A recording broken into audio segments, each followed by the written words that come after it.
بەنازێکی تر بەڵام لە کەرکووک نا لە چەمچەماڵ بەنازخان سڵاوت لەوێت چۆنی بەنازخان سپاس دەکەم تۆ چۆنی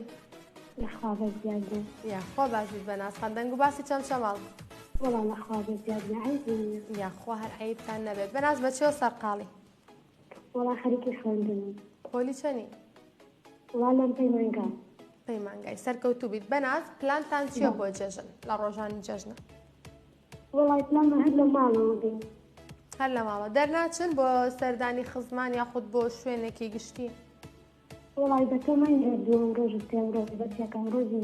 یەکەم ڕۆژ ماڵە گەورن و خوشک و براکان یەنەوە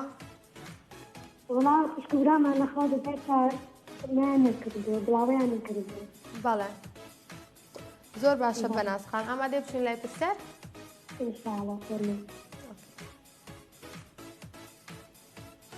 وڵاتی ئیماراتی یەکگرتووی عەرەبی لە چەند هەرێم پێک هاتووە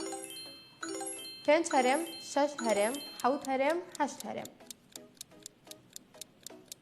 وڵاتی ئیماراتی یەکگرتووی عەرەبی لە چەند هەرێم پێک هاتووە زانیاریت هەیە بەنازخان ناوەڵە ئەوە بۆ 6 دڵنیایت بەنازخان دڵنیایە لە وەڵامەکەی 6 هەرێم وەرئەگرین